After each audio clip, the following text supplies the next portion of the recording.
Undeceptions podcast. Buddhism is a very comprehensive way of thinking about reality.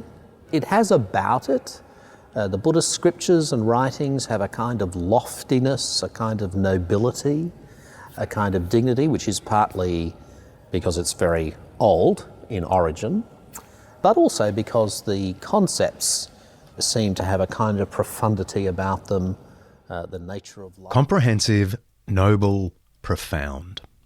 It's what you might expect to hear from an ardent follower of the teachings of Siddhartha Gautama, the Buddha. But actually, you're listening to the Most Reverend Kanishka Raffle, the Anglican Archbishop of Sydney, and he has insightful and sympathetic things to say about Buddhism. Frankly, who wouldn't? Buddhism is surely the nice guy on the religious block.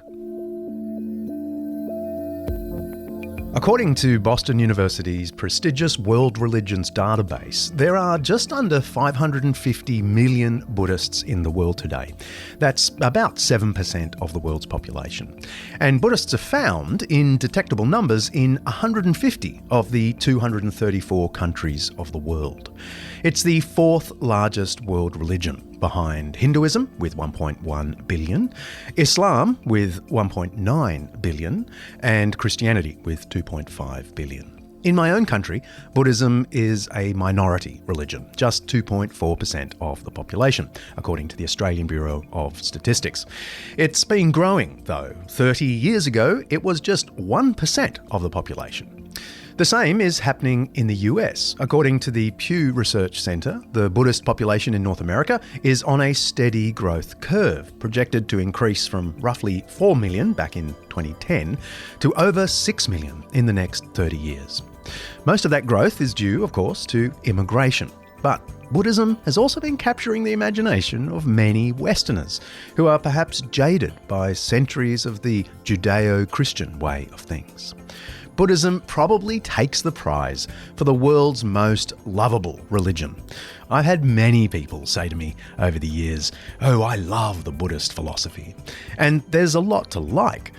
Think of the Buddhist Orlando Bloom, the handsome, socially concerned Hollywood star. And then there's the head of Tibetan Buddhism, the Dalai Lama. He's a very likeable guy. He's always happy, it seems, always serene, and he's always packing out venues for lectures on his faith, including in Sydney where I live. Then, of course, there's the Buddha himself, recognisable to most Westerners as that smiling, contented fellow in the great statues of Asia. Buddhism is also famously a religion of peace. Everyone knows Buddhists wouldn't hurt a fly, literally, let alone human beings. Given the bloody trail of religious history throughout Europe and the Middle East, it's no wonder people think Buddhism wins our vote. But is this widespread appreciation of Buddhism matched by widespread understanding? Do we faintly praise a religion we haven't paused to learn? Are we willing to go beyond the smiling Buddha statue we spot in our Thai restaurant to the sophisticated, serious philosophy held by 500 million people? I'm John Dickson, and this is Undeceptions.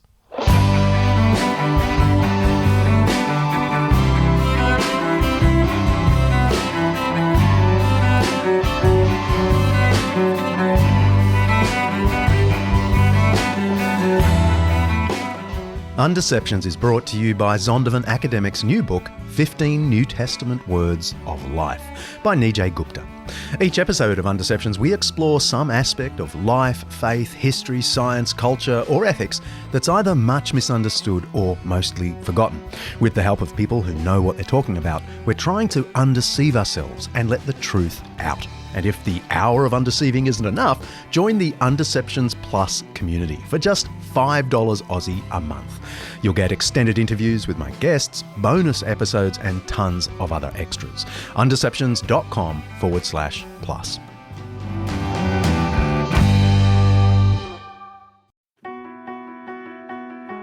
This episode of Undeceptions is brought to you by Zondervan Academic's new book, Jesus and the Powers, by N.T. Wright and Undeceptions' favourite, Mike Bird. Should Christianity have anything to do with politics? I mean, you could argue that Christians have done more harm than good once they get a whiff of power. Mike Bird and N.T. Wright address this question and other questions in this magnificent overview of the political implications of the Christian faith and the Church's historical engagement with the powers and principalities. They shed light on current geopolitical events and ask, what would it look like if there were a faithful Christian response to crises like the Russia-Ukraine conflict, the China-Taiwan tension, political turmoil in the US, UK and Australia, and the problem of Christian nationalism. They build a pretty convincing case that Jesus' teaching about the kingdom of God confronts all forms of power, Christian and atheist, and calls on us all to support a pluralistic democracy where everyone, regardless of religion or irreligion, has a role to play in working toward the good of society. Whether you're a believer or a skeptic, I'd say this book will be an eye-opener. You can order Jesus and the Powers on Amazon, of course, or head to zondervanacademic.com/undeceptions to dig a little deeper and see if you really like it. That's zondervanacademic.com/undeceptions.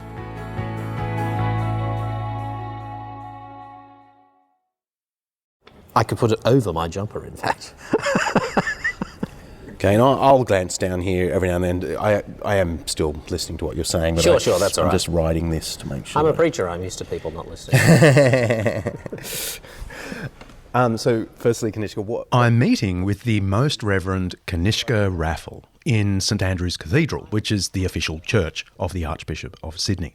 It's a pretty impressive sandstone and stained glass Gothic edifice. It soars above the Town Hall Square in the heart of Sydney. Kanishka Raffle is the 13th Archbishop of Sydney, and as such, he's one of the most influential Anglicans worldwide. But Kanishka grew up in a Buddhist home. Well, my family background is Sri Lankan, and my mother's family and my mother were Buddhist. My father's family were descended from the Europeans in Sri Lanka, and so his family background was Christian, and his parents were very committed Christians. But my mother took charge of religious instruction of me and my two sisters, and so we were raised as Buddhists.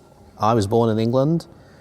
We came to Australia in the 1970s, so I practiced Buddhism in a Western context, which especially meant at home. So my earliest religious memories actually are of saying the kind of Buddhist chants that people would say every day, taking refuge in the Buddha, taking refuge in the teaching, taking refuge in the Sangha, the priesthood, and the 5 daily precepts: not to kill, not to steal, not to lie, not to engage in sexual misconduct, hard to do when you're 5 years old, not to take intoxicating substances. And so that pansal, daily prayers, was a part of my childhood routine. And what about instruction? Were you taught the precepts of the faith, the 4 Noble Truths? Were you actually instructed in these, and how? Yeah, that's a very perceptive question, because I wasn't growing up as a child or a teenager in a Buddhist culture, and I didn't easily have access. The first Buddhist temple opened in Sydney, I believe it was the first, in 1975 in Stanmore, and so we began to go there as a family. And by that time, as I was getting a little bit older, I could listen to the monk as he would give a little sermon when we went. But we didn't go regularly. It's not necessarily something that you would do in the way that Christians might think of going to church on a weekly basis. Buddhists don't necessarily think of doing that on a weekly kind of basis. So in fact, I had very little instruction. I always identified as a Buddhist and called myself as a Buddhist.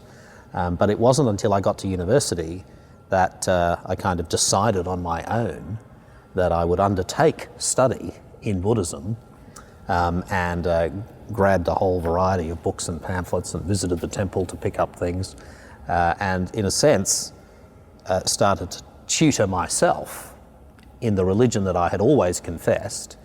I didn't go to scripture at school because I was a Buddhist, but I'd had actually little instruction until I kind of did that in a self-motivated kind of way. Like Kanishka, the founder of Buddhism was raised in a household with a different religion from the one he ended up preaching to the world. Siddhartha Gautama was an Indian prince, traditionally believed to have lived from 566 to 486 BCE. There's a little bit of scholarly debate about the dates, but no one doubts he really existed. We're not talking about a mythical figure. He was raised as a Hindu. Hey, sorry to interrupt myself, but I'll even interrupt myself when it's important. I should probably explain why I just said BCE instead of BC. My preference in both academic and popular stuff is to use the traditional Western dating convention of BC, before Christ, and AD, Anno Domini, the year of our Lord. This convention is still widely accepted in secular ancient history and classics journals, so I'm good with it. But in this context, I feel I should only use BC and AD when talking about Christian history and belief. When talking about other religions, it just feels best to use the recent alternative convention of BCE, before the Common Era, and CE, Common Era. It somehow feels more polite not to force, say, my Buddhist listeners to hear that their founder can be dated to the year of my Lord. So I hope in doing this, I'm not going to annoy Christian listeners. Back to me. About a mythical figure. He was raised as a Hindu and a member of the warrior king caste of Indian society. Historical records about his life of the kind demanded by Western historians aren't easy to find. We don't have biographies or passing mentions in secular sources from the period. What we have are hundreds of illustrative stories about him, preserved initially in oral tradition and written down 200 or 300 years later. Our sources are very interesting because they're all oral literature. So it's a bit like the Vedas. We know they've been there for centuries, but they weren't written down for quite a long time. And all of the texts, all of the accounts of the Buddha's life events were recited and passed on from generation to generation, and probably not written down for 200 or 300 years after his death. But that is a very faithful mode of transmission, so we can be reasonably certain that the sources are roughly correct. That's Dr. Sarah Shaw, a member of the Faculty of Oriental Studies at Oxford University and an honorary fellow at the Oxford Centre for Buddhist Studies. She's also the author of Buddhist Meditation, an anthology of texts, and an introduction to Buddhist meditation. And the Vedas she's talking about are a collection of Hindu mantras, hymns or chants that, like Buddhist sources, were passed on orally for centuries before they were eventually written down. Okay, so from those sources, what can we say with some degree of confidence is a plausible outline of his life? I mean, he's a prince. Am I right in calling him Siddhartha Gautama, or is there a better way to pronounce it? You could call him, yes, Siddhartha Gautama is fine. I think he's what's called a Raja, which is actually a sort of prince, is a kind of probably a bit more like a dukedom. Yeah. It's a small state where you're kind of the sole leader, or rather his father was. We know that from the text that he was born, and a lot of myths have accreted clearly around the birth, saying how wondrous it was. But it seems he was considered to be a very exceptional child.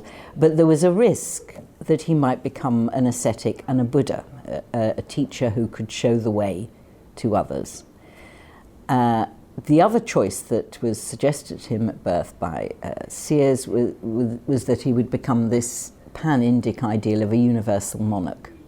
Now, clearly, his dad wanted the monarch option, so tried to shield him from any of the harsh things in life. And again, we have mythic accretions here, but he was clearly kept within the palace and had very sumptuous surroundings and a very wonderful lifestyle. And it appears he marries, and certainly many of the texts say that, though the very earliest texts are rather economical about that. He clearly did have a spouse, a validated spouse, and apparently a son. Up to his late 20s, we're talking?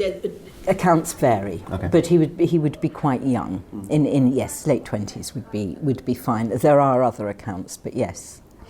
And then he sees what are called the four deva, or the messages from the gods, which of course are things we all see every day, which is illness, sickness, old age and death. So someone accidentally let him out of the palace? Is that... He goes for a ride with his charioteer, and some people say it was all on the same day, some people say it was on 4 different days.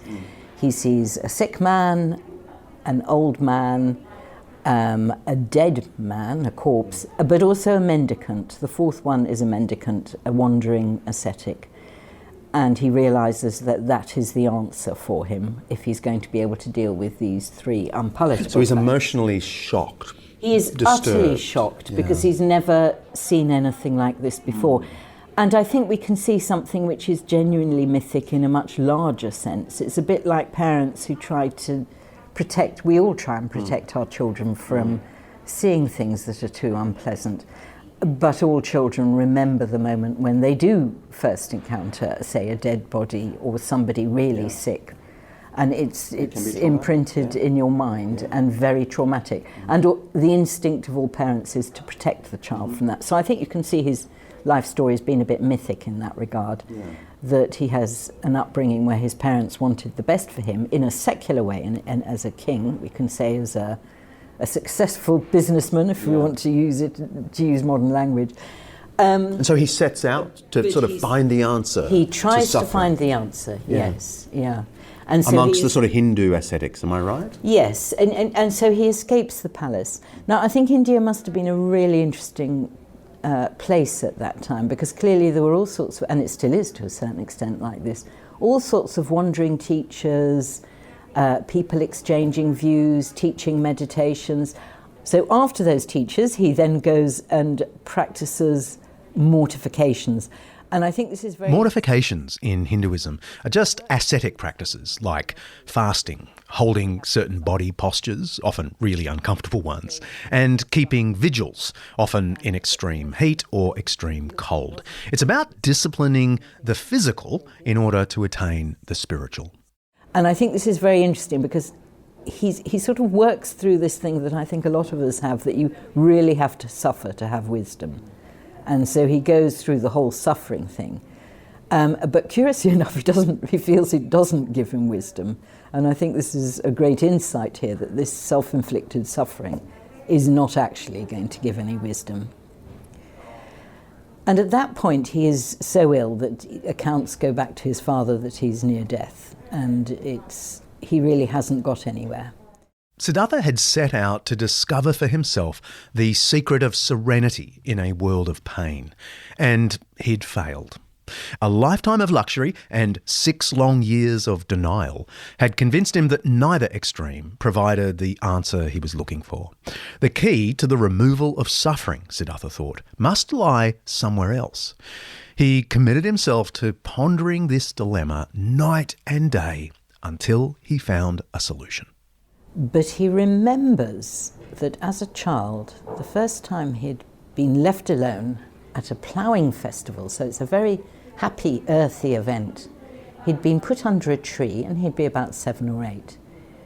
And he started just watching the breath and spontaneously entered an ecstatic and very unificatory experience called jhana, which just freed the mind from the searching for things all the time, and he came to peace and felt some great peacefulness. And then this is a passage which you often see sort of randomly quoted, but people don't really explore much. He said, "Why have I been so frightened of happiness?" And I think that's a very interesting question, because I think people are frightened of happiness. Why am I so frightened of the happiness that is free from sense desire? And it's like, why have I been pushing it away with deliberately looking for suffering? What if that state, and it's called the first jhana, could be the way to full awakening and wisdom? Why don't I try eating properly, leading a normal life in terms of my lifestyle, and then try and practice this state again? And that was his turning point. Siddhartha's struggle towards comprehending the best path through a painful life continued and culminated one evening in May. One night while sitting under an old tree, known now as the Bodhi tree, the wise tree, the answer came to him in an instant of pure insight. This was the moment of enlightenment for Siddhartha Gautama. From that time on, he'd been known to his disciples as the Buddha, which just means enlightened one. He spent the night exploring this state of joy that he'd known earlier, and he realised that it freed him from all the worry about things and the stresses and the anxiety, and it also freed him from something one could call I-making, this latching onto events and clinging onto them and making them me or mine. It's like he could watch all events that had occurred in his life and in many past lives, and a lot of people like to take that metaphorically.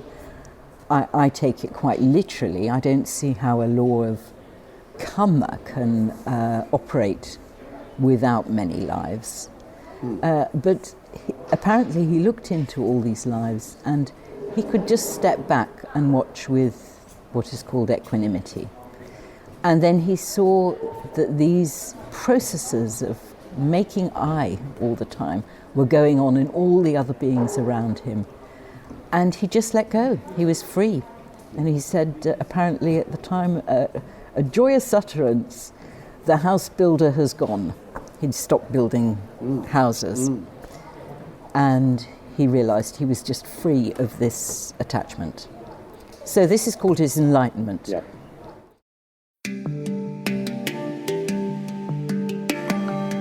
The Buddha had been raised as royalty, with the duty of ruling over the people of northeast India. But for the next 45 years, he'd devote himself exclusively to teaching his insights to anyone who would listen. He began with a small group of just 5 disciples, to whom he preached his first famous sermon immediately after his enlightenment. Now, these 5 disciples were the beginning of what's called the Sangha, or Buddhist community. The Buddha won many more converts to his way of enlightenment over the coming decades, until his death at the age of 80. And his followers, both monks and nuns, did likewise. They also preached throughout China, south to Sri Lanka and Indonesia, then up through Iran and into what is now Pakistan and Afghanistan. Much of what the Buddha taught amounted to a rejection of the religion he'd been raised with. Unlike Hinduism, he taught that men and women were to reject both the paths of delight and asceticism in favour of his middle path. This wasn't a happy balance between the two extremes, a little bit of pleasure and a little bit of pain, but the dismissal of both paths altogether. The Buddha also rejected the Hindu caste system, the role of the Brahmins as religious guides, and any idea of merging with God. He regarded teachings about God and the soul as pure guesswork and completely irrelevant to the path of wisdom. Now, he didn't come out and say, "Friends, there is no God in the universe." So he probably wasn't a convinced atheist. He simply dismissed questions like that outright. In his view, these were ignorant, foolish matters. He was, if you like, a practical atheist, if not a theoretical one. He even rejected the idea that there is a you to think about in the first place. You might want to pause here and let this thought occupy your mind for a little bit.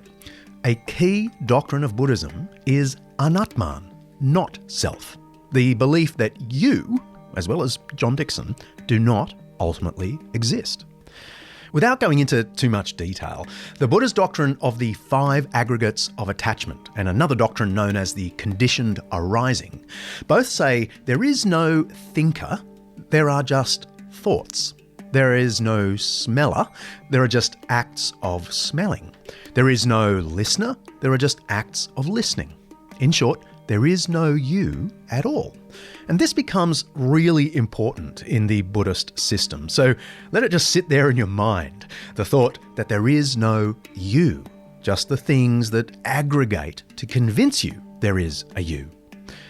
So much for what the Buddha rejected. What he proposed in its place can be summarised in 4 basic beliefs and 8 disciplined habits. This makes memorising the whole Buddhist system pretty easy, which of course isn't the same as actually understanding it. The 4 beliefs are known as the 4 Noble Truths, and they're all about experiencing tranquility in a world of suffering. The first Noble Truth is easy to understand. It involves simply acknowledging the existence and nature of suffering. Idang dukkhaṃ arya sacchanti me bhikkhave pubbhe ananusutte sudhamme. The noble truth of suffering, dukkha, is this. Birth is suffering, aging is suffering, sickness is suffering, death is suffering, association with the unpleasant is suffering, dissociation from the pleasant is suffering. Not to receive what one desires is suffering. In brief, the 5 aggregates subject to grasping are suffering. Dukkha is duh means things not being really quite as you want them. It becomes dus in Greek, the bad. And it's things that aren't quite perfect. And I think if you say to anybody, well, nothing's perfect, everybody knows what you mean. And this is really this inherent property of events, is that they have some imperfection about them.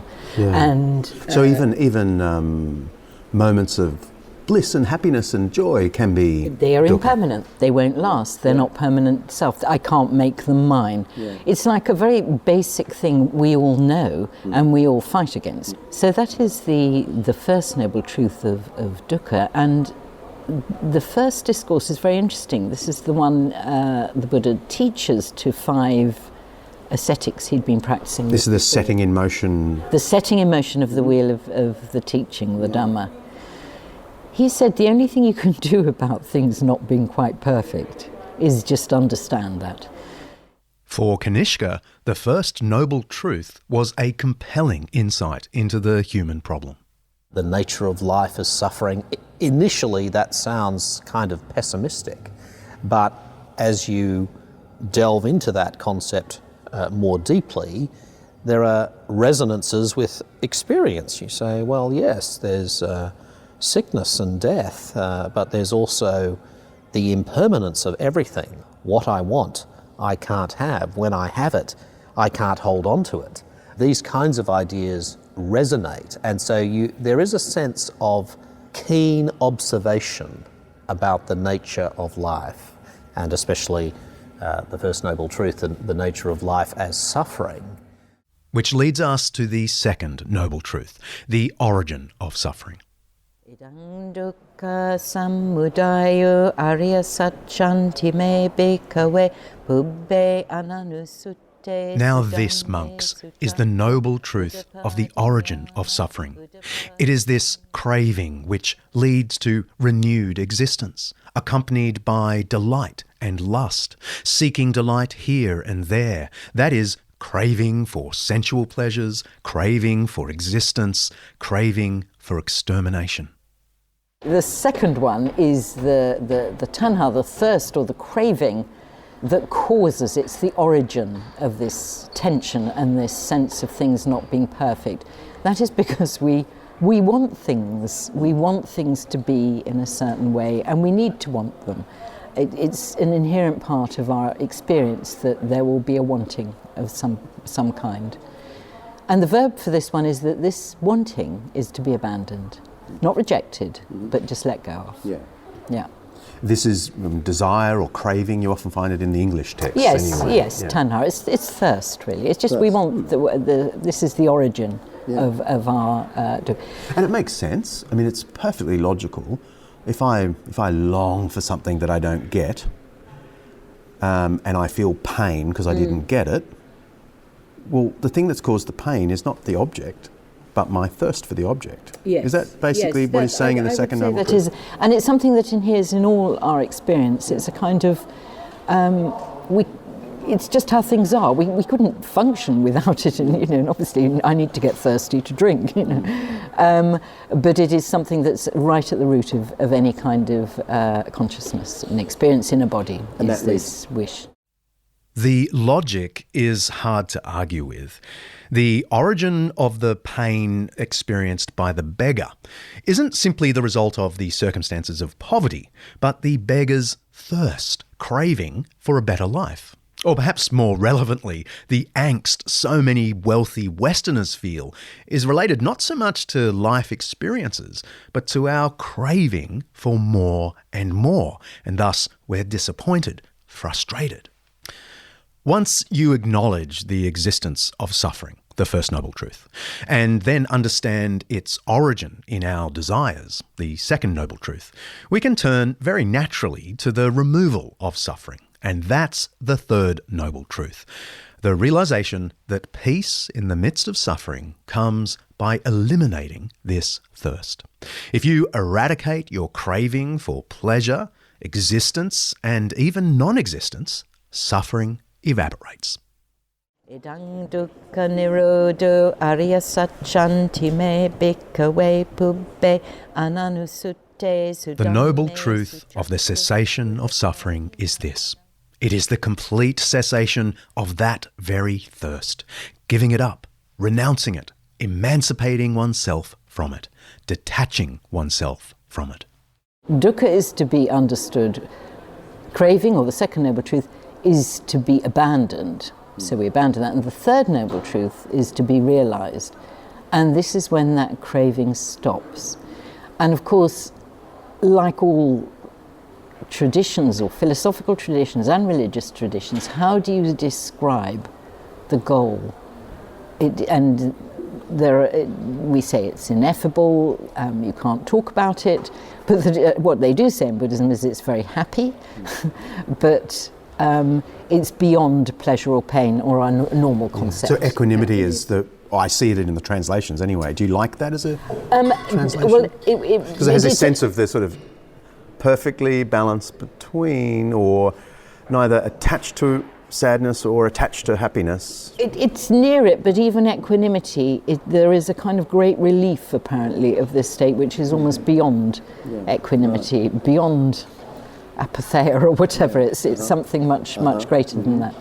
But anyway, it's just very nice, I think, and what I think is useful to know, that in Buddhism, if you have any moment of a skillful consciousness, of an awake or mindful consciousness, you are experiencing the factors that will be eventually present and contribute to that state.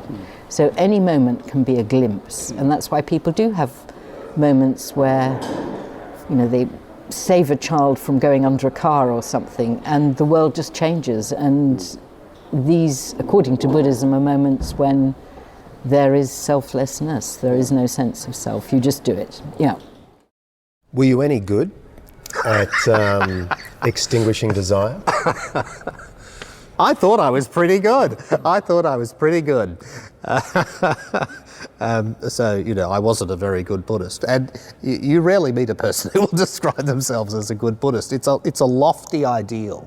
It's a very lofty ideal, and if you meet a person who's committed to the Eightfold Path, who's committed to cultivating wisdom and compassion, think, wow, well, what better human ideals than to cultivate wisdom and repudiate ignorance, than to cultivate compassion and repudiate greed and hatred. I was probably satisfied with a lower standard than I should have been, but certainly at that time at university, when I was dedicating myself to the study of this, and I began to practice meditation more consistently than I ever had, I definitely thought I was on the path, I was taking steps. There's lots more to Buddhism than just the Four Noble Truths, and we'll get to the fourth Noble Truth in just a bit. But it's probably worth pausing here for a moment just to clear up a common misconception. Buddhists don't believe in reincarnation. the Buddhist doctrine of rebirth is slightly different from the Hindu doctrine of reincarnation. Am I right? I mean, I have read a text, Buddhist text, in the Tripitaka that is titled, at least in the English, Rebirth is not reincarnation. And there's this whole argument that it's not a soul passing to a new body, to a new body. There is a different. I mean, I think we have other analogies. I've always liked the billiard ball one, where the momentum of one ball knocks the next one, and so you have a flow of something continuing, or the candle flame. Yes. It's a flame, like a flame lighting another. So there is continuity. There is an inheritor of deeds. If you do something, you will. If you're very kind to somebody now, there will be a karmic response to that, and you will be the recipient of the good effect at some point. But not as simple as the Hindu idea of an Atman. No, it is not like that. It's not like the sense that the soul puts on different clothes in a different life. It isn't as simple as that. Yeah. It's perhaps not as different as people make out, but it's not overtly as simple. Yeah. So what Buddhists are trying to avoid isn't exactly having their soul transmigrate to another body in a new life of suffering, as in Hinduism. They're trying to prevent the matter and sensation of this current existence pushing forward like a billiard ball to the matter and sensation of another existence. After all, that would just create more suffering in the world. There is an escape, though. It's called nirvana, the goal of the third noble truth. Nirvana isn't really heaven in the Christian sense. It's not even a blissful state of mind. It is the extinguishment of desire, whether the desire for pleasure, for existence, even for non-existence. Put another way, nirvana is the realization that the self doesn't really exist, and that human desire is therefore empty. A person who's come to this realization is able to act in this world with complete detachment, that is, without any desire. The person who attains the state of nirvana has escaped the world of cause and effect, the billiard balls, and is free from the cycle of birth and rebirth. This is the cessation. Well, that's really what I was saying. I can't. It is inevitable. It literally means the quenching. I mean, if you think of India as somewhere where there's just fire everywhere, people are using it for cooking, for rituals, the heat, that to have a notion of quenching a fire is actually a great relief to most people in that climate. And Nibbana means that, the quenching of a fire. And that's the fire of our desire for the things. That fire... But to be attached to self, to other things, can be extinguished. Yeah, and it means that you are then free, and it doesn't stop you enjoying things. Yes, it is actually positive. Yes. Yeah. Our Buddhist friends take all of this very seriously, of course. The notion that detachment is the path to nirvana, to the end of suffering, is taken so seriously by Buddhists that the story of the Buddha's own death is told in the Buddhist scriptures to illustrate this point. The disciples who witnessed the Buddha's serene passing, his parinirvana, total unbinding, or death, suddenly burst into tears in the scriptures. They're devastated at the thought that they'll never see their Tathagata, their Lord, ever again. They cry out, and I'm quoting here, "All too soon is the blessed one totally unbound. All too soon is the one with eyes disappeared from the world."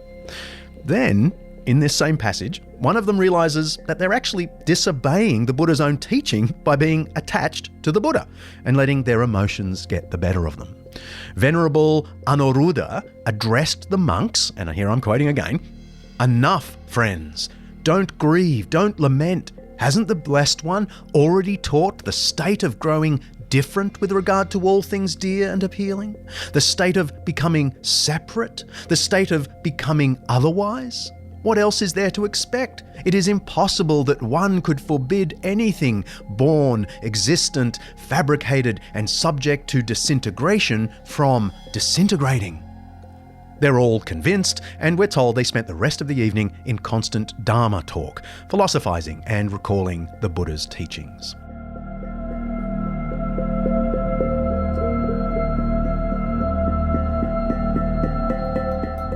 All of which raises the question, how do you attain this state of serenity, especially in the face of suffering? What path exactly should we follow to extinguish desire and attain nirvana? That is the fourth noble truth. I said a moment ago that almost everything the Buddha taught can be understood as the exposition of 4 basic beliefs, the Four Noble Truths, and 8 basic habits, the Eightfold Path. But it turns out that the fourth noble truth is itself the teaching about the 8 basic habits. In the Buddha's own words, the noble truth of the path leading to the cessation of suffering is this. It is the noble eightfold path and nothing else. Namely, right understanding, right aim, right speech, right action, right livelihood, right effort, right mindfulness, and right concentration. These 8 basic habits are known collectively as the Eightfold Path, which in turn are usually divided into 3 different categories: the category of wisdom, ethical conduct, and mental discipline. I asked Sarah to explain them in a rapid-fire round. Under the category of wisdom, I think there's a tripartite understanding of the Eightfold Path. So there's right understanding and right aim. Can you distinguish Yes, those for I'd us? say right view, because I like the first one's definitely to do with seeing. It's to do with clearing your glasses. It's seeing the world without clinging to a notion of a permanent self that, right, this is going to happen to me, my view is this. But likewise, not clinging to an absence of self. So it is clear seeing, and it's like washing the car windscreen. It's so that you can see ahead clear. So I like right view. Aim, right aim. Right intention is an intention that is not coloured by hatred or desire or ignorance. Okay. So friendliness. If somebody's genuinely friendly, they don't have to have an ulterior motive. It is right intention. Sincerity sort of thing. Is it sort of Yes, close I mean, to it's sincerity? like an authentic. Yeah, an authentic got it. thing. Under ethics, there's right speech, right action, right livelihood. Absolutely. What do yes. these mean? Well, that's very interesting. When I teach ethics to students here, we always have a quiz about ethics, because they say, well, they're not interested in ethics at all. And I say, okay, would you take a magazine that was left on a train carriage seat? If you ask people about very small things, we have quite serious ethical problems all the time. Do you take something that's been left? Do you barge your way into the front of a queue? You hope not. These are all ethical questions. So these 3 are actually very important in our lives, though I think I once gave a talk. I thought it'd be interesting to explore goodness, and it was at the Buddhist Society in London. They always have loads of people, but the audience was so much lower because who's interested in goodness? The goodness does not interest people now, but there is a sense in Buddhism that if you behave ethically, you will actually become more mindful and alert and be happier. So, but these 3 are, speaking in accordance with, Yes. the Buddhist principles, acting, and livelihood. Does that just means there's careers you can have and you can't have? I think right speech is interesting because it says speech which does not divide, which causes harm. Right livelihood is anything that does not cause harm to other beings in terms of, like, if you're not an arms dealer or a drug dealer. And right action is action which is in accordance with what is a good thing to do, the Dhamma, they call it, the moral principle. Within this, the Panka. The concrete expression of right speech, right action, and right livelihood are the so-called 5 precepts, the Panka Sila. These are the Buddhist equivalent of the famous 10 Commandments. They are to abstain from taking life, to refrain from stealing, to avoid sexual immorality, to refrain from lying, and to abstain from all intoxicants, alcohol and drugs. Following the 5 Panka Sila is a necessary precondition for engaging in any of the more rigorous aspects of the Eightfold Path, such as those belonging to the category of mental discipline, mindfulness and concentration. As Sarah says, these are not the same thing.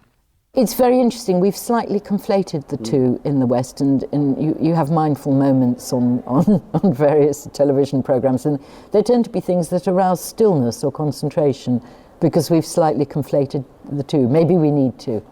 But mindfulness is that alertness which is aware of the world around, both inside and out. People sometimes say it's non-judgmental, which I think is true, but it is ethical. It will turn away from what is not good for the mind.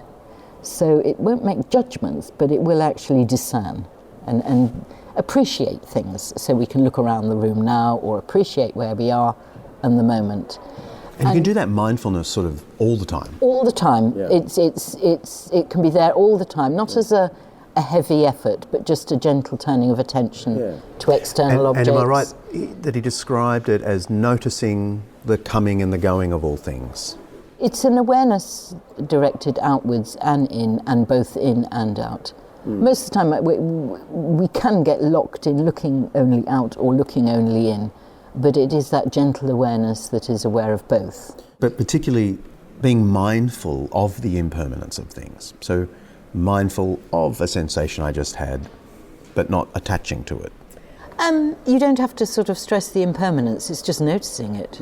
And I think just noticing that there are different things going on and enjoying them, That's And so concentration? Concentration is much more like, in chemistry, a concentrate. It's something coming together, unifying. So that is a moment of real stillness. When it's right concentration, it will be when the mind really comes to rest.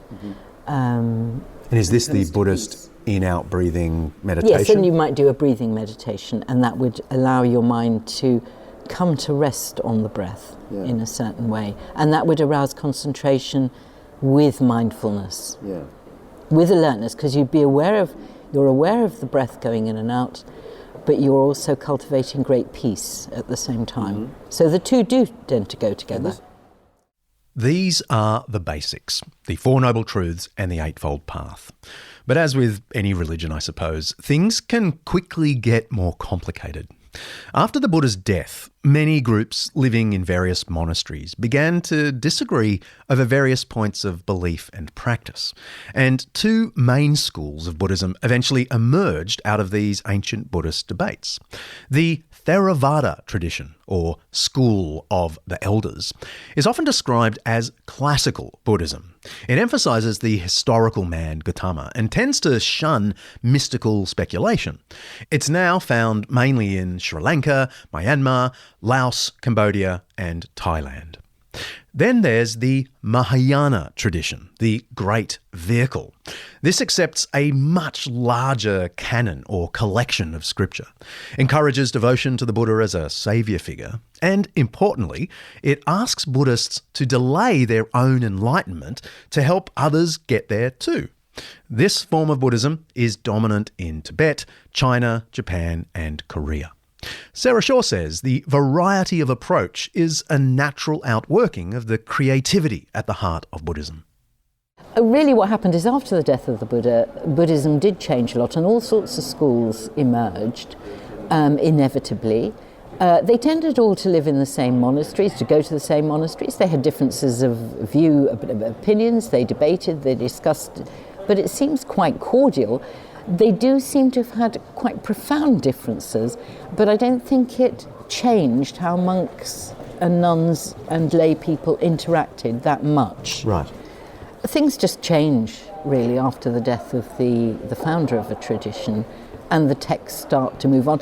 But I think also people get creative. They want to reformulate things.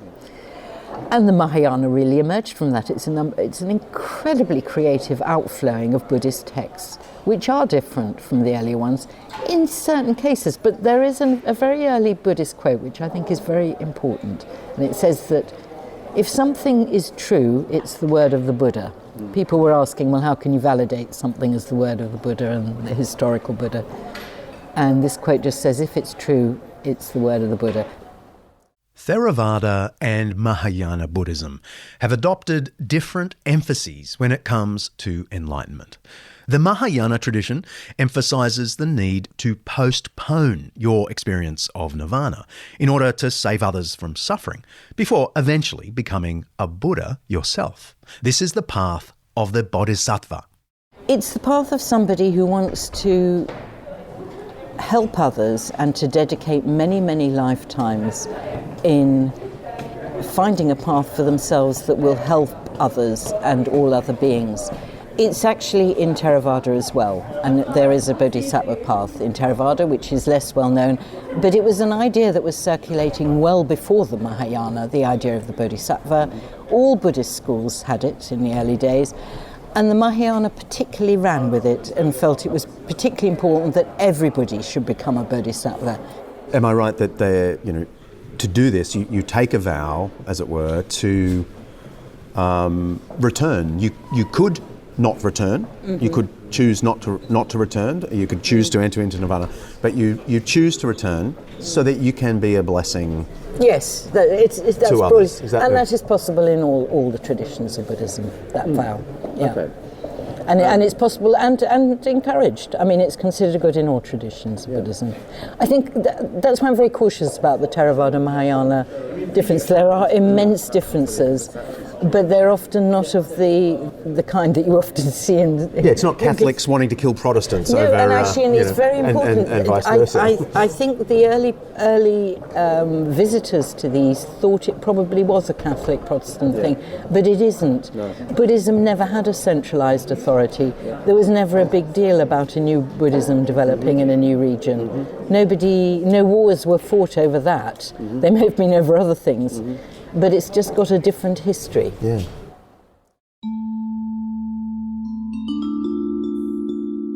All forms of Buddhism have a shared core of belief and practice. They all follow the way of the Buddha. So how does that way compare to the way of Christ?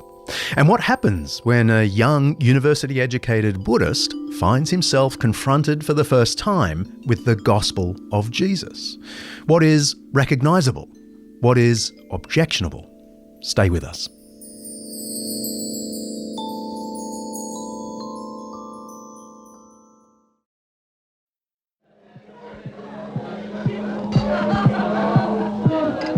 There is no such thing as a casual Buddhist. Not really. I once overheard a group of pretty obviously non-religious 20-somethings discussing things spiritual. They were guests at a rather loud dinner party on the balcony next door, and short of leaving the balcony I was on, it was difficult not to eavesdrop. I put it down to research. In the course of our conversation, one of the guests offered a personal evaluation. He contrasted Western religion with Eastern religion. He said something like, "Western religion is too full of commandments for me. I prefer the Buddhist system. It doesn't have any of those onerous rules." As he sipped his Chardonnay, unaware of the Buddha's command not to drink alcohol, the others in the little group hummed in agreement. Buddhism, they decided, is the no stress, no strings attached religion. The attraction of Buddhism is clear. And it's true that the removal of what we call stress is a key goal of the Buddhist path. But it would be a mistake to assume that the teaching of the Buddha himself was uncomplicated and undemanding.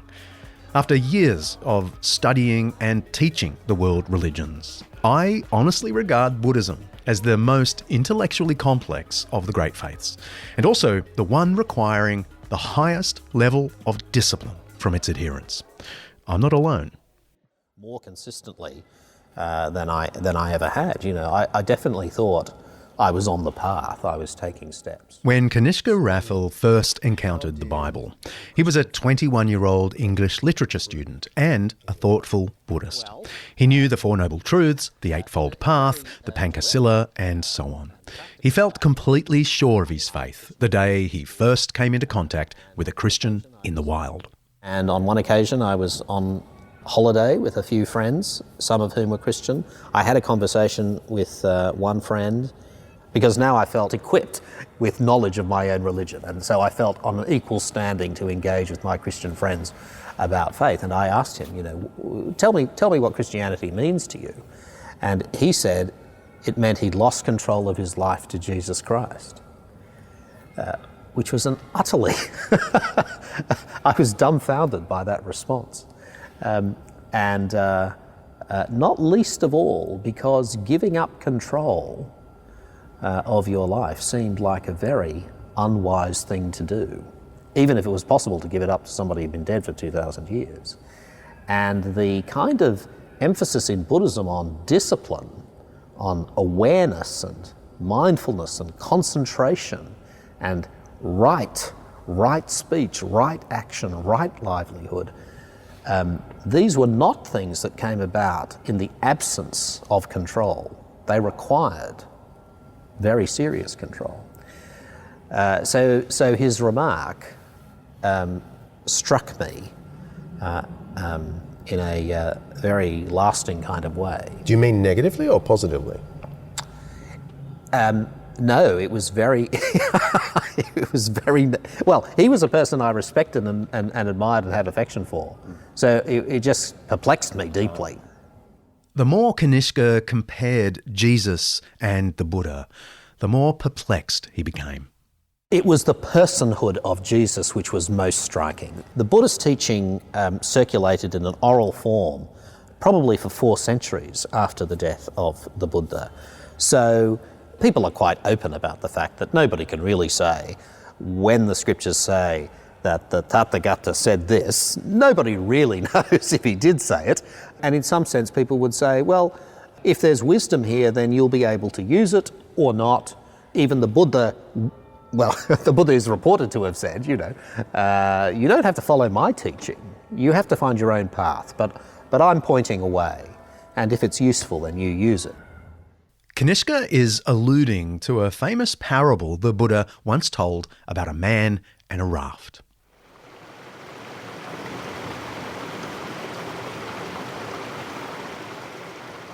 Imagine, friends, a man in the course of a journey who arrives at a great expanse of water, whose near bank is dangerous and whose far bank offers safety. But there is no ferryboat or bridge to take him across the water. So he thinks, what if I collected grass, twigs, branches and leaves and bound them together as a raft?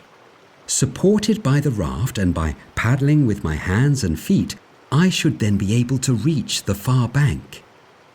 He does this and succeeds in getting across. On arriving at the far bank, it might occur to him, this raft has been very helpful indeed. What if I were to hoist it on my head or shoulders, then proceed on my journey? Now, what do you think? By carrying it with him, would that man be doing what should be done with a raft? No, sir, replied his audience. So, what should he do with the raft? Having arrived at the far bank, he might think, yes, this raft has been very useful, but now I should just haul it onto dry land or leave it floating in the water and then continue on my journey. In this way, the man would be doing what should be done with that raft. The Buddha was saying that his teaching, and he himself, were the means, not the end. The Dharma helped you across the river of pain and suffering, but once you're on the other side, you don't need to stay devoted to him or his words. The contrast with Jesus was palpable.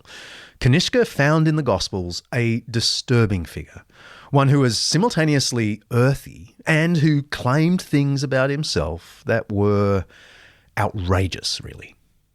The Buddhist scriptures, in citing the Buddha or conveying his teaching, do so in a very abstract kind of way. You have no sense of historical context or the personality of the Buddha, which of course is in complete contrast to the Gospels, because the Gospels are full of the vitality of a living person.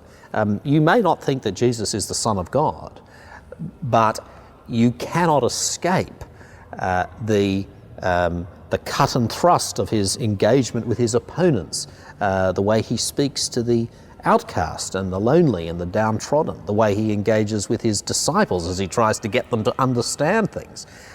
You see him in a whole variety of contexts which give you a very strong impression of him as a man and as a very engaging, intriguing and compelling kind of figure. And that was exactly how I responded to it. I was reading this and thinking, oh gosh, who is this guy? So it wasn't what I expected. But he makes a terrible Buddhist, though, Jesus. In as much as... Oh yes, he's a passionate. He weeps and, yeah. Absolutely, that's right. He's not a person who is detached or disengaged. He's very engaged. He's very earthy, very real. Kanishka was given the Gospel of John to read by his Christian friend. And as he immersed himself in its words, this Jesus began to emerge as a dynamic and intriguing figure. I wasn't thinking about his teaching so much, actually. Reading the Buddhist scriptures, you're meditating on these truths and trying to perceive and understand and assimilate truth. But as I was reading the Gospels, I was just engaged with this figure. But then he said some pretty unusual things. So, for example, I noticed that many times as John tells the story, Jesus will say something, and then the crowds or the religious leaders or his disciples, they'll have different kinds of responses to what he says. And John, in writing the Gospel, will say, Jesus will do something, and then he'll say, at this the people were divided. So I noticed that. That began to kind of niggle me. Jesus divides people. Where do you sit? What's your response to him? People have a range of responses. What's your response? I found myself asking this question. It was as though the Gospel was questioning me. And I didn't really know how to answer that question because I was a Buddhist. And I hadn't counted on having to deal with Jesus. But then I read the Gospel several times over. And in John chapter 6, Jesus says, "No one can come to me unless the Father who sent me draws them to me, and I will raise them up on the last day." And of that statement, the thing that caught my attention most of all was the last day. Because I believed in the cycle of death and suffering and rebirth and samsara. What last day? And then there was this provocative statement of Jesus. No one can come to me unless the Father draws them to me. And I was literally staring at the words in the Gospel, saying, well, how do you draw people to yourself? And then it began to dawn on me that maybe it was like this. Maybe it was what was happening right there and then to me. And in God's great kindness, that's actually, I became convinced of that God was using the words of Jesus. That verse refers to the words of Jesus, and God was using the words of Jesus to draw me to him.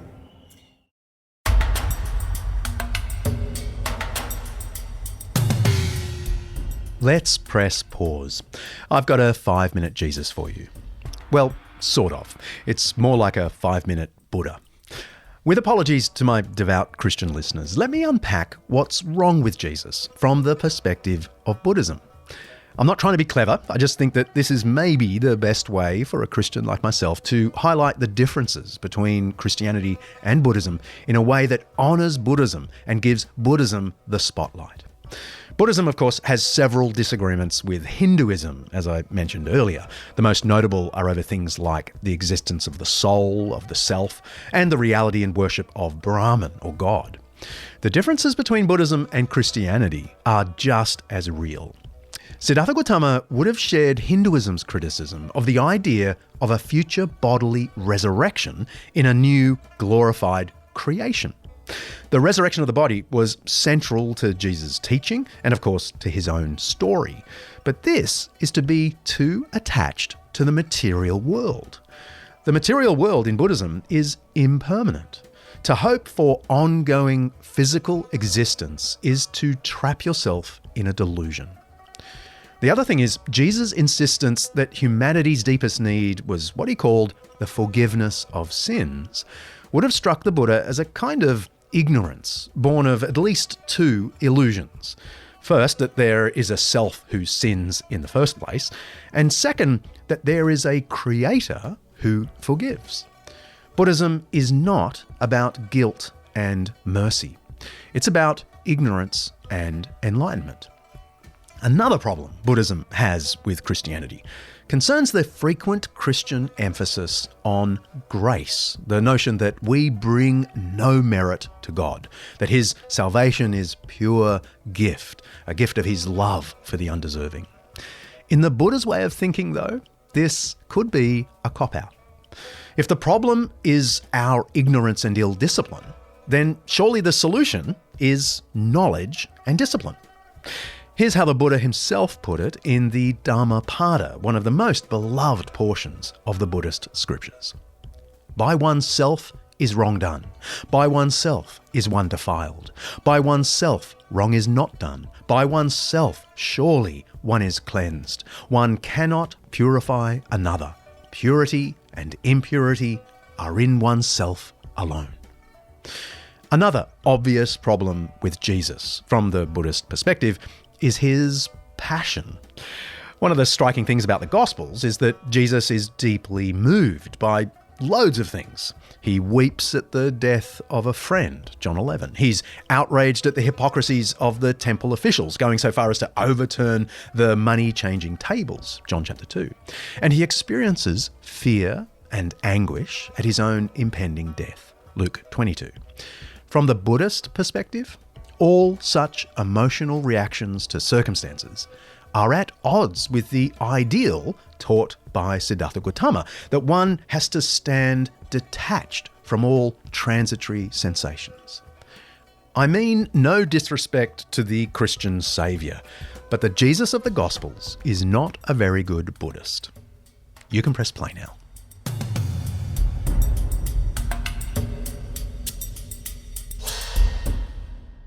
I asked a final set of questions of both Kanishka Raffel, former Buddhist and now Anglican Archbishop of Sydney, and Oxford Buddhist scholar Dr. Sarah Shaw.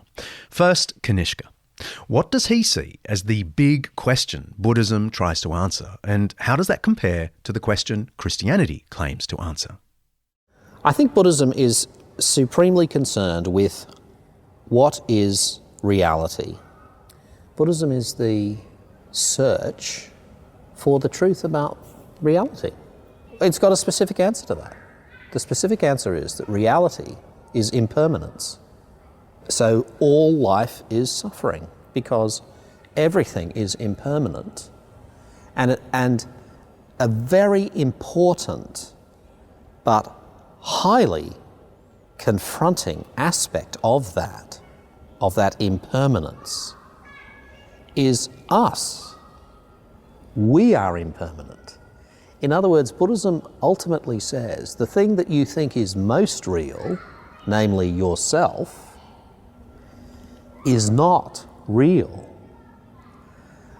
Impermanence is not just about the fact that we can't hold on to happiness and joy, let alone things, but we can't hold on to ourselves or even our sense of self. This is the most controversial and the most distinctive doctrine of Buddhism, that there is no self, that we are a complex aggregate of formations. I mean, difficult to translate these words, but matter, sensation, perception, will, and consciousness, these five elements, endlessly combining and recombining so that I, self, me, is an illusion.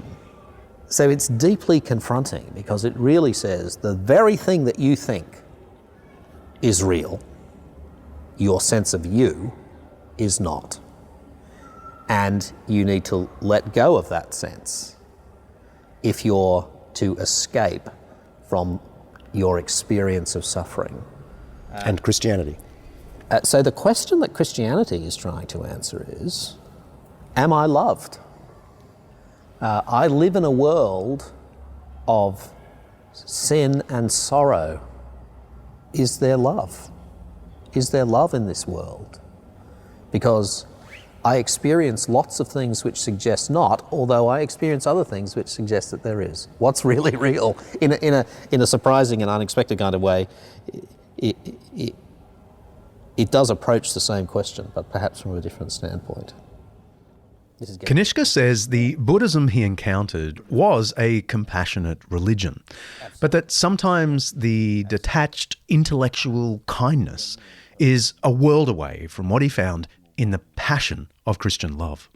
I think the difference with Christian love is that Christian love requires engagement with others for their benefit at your cost. I mean, that is the principle of Christian love, modelled on Jesus, self-sacrifice for the good of others in an unself-interested way.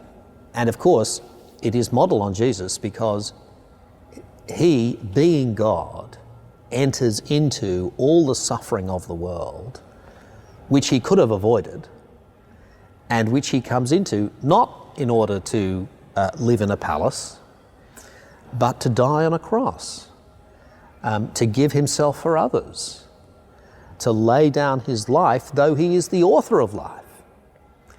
So Jesus becomes a model of self-giving care for others, which Christians rapidly take up at the beginning of sort of Christian history. The most ordinary Christian becomes a person who is shaped by their experience of God's compassion towards them in Jesus to offer themselves at the service of others, however humble those others may be, however finite and limited their help is. That is the instinct of Christianity. I wanted to give Sarah Shaw the last word. I put her on the spot and asked her what she thought was the most compelling thing about Buddhism. Off the top of my head, interdependence. The most exciting Buddhist idea I think I've ever encountered, and I don't know why it just popped into my mind then, is that of the jeweled net. And a physicist told me once that it was the only way he could really, a physicist working in advanced physics who is a Buddhist, the only way he could understand things like quantum physics is this idea of the jeweled net, that everything in the universe is contained in this vast net, and that everything influences everything else, and that in the tiny is the large, and in the large is the tiny. And it's a wonderful idea. It's this net of Indra that spreads across the universe, whereby each jewel reflects the light of all the other jewels in the net. And I've always found it a wonderful image, and it applies to relationships between people, between events in the world of physics, between nations, between us all at the moment in COVID. You know, this sense of how deeply we are influenced by each other, but also independent. And that to me is Buddhism in its most sublime form, really.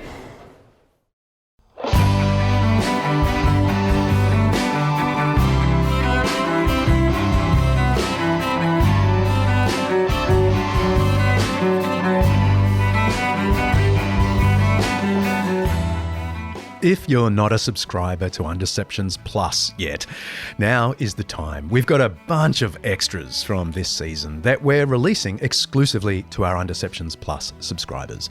Extras like the full amazing conversion story of Professor Rosalind Pickard, our guest from the Emotional Intelligence episode. Then there's John Walton's answer to why Jesus and Peter mention Noah and the flood, if the flood story itself isn't really historical. And from this episode, plenty of bits and pieces that didn't quite make it into the final cut. And the lovely producer Kaley continues to make fun of me by releasing outtakes from our recording sessions. There's plenty more coming up too. And you can get all this for as little as $5 Aussie a month. Just head to undeceptions.com/plus to join. And if you really like us but don't feel the need for these extras, could I ask you to consider just donating? We do need your support. This is a very costly show and we want to make it better. So head to Undeceptions.com and click the large donate button. I really appreciate it.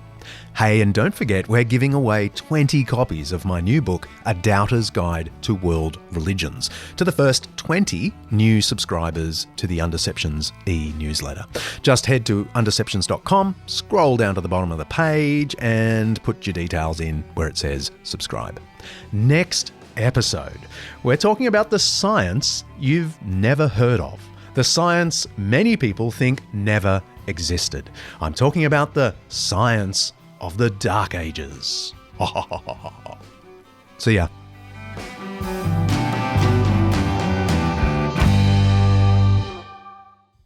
Undeceptions is hosted by me, John Dickson, produced by Kaley, Payne, and directed by the equanimous Mark Hadley. Editing by Richard Hamwi. Social media by Sophie Hawkshaw. Administration by Lyndie Leviston. Our librarian is Siobhan McGuiness. Undeceptions is the flagship podcast of Undeceptions.com, letting the truth out.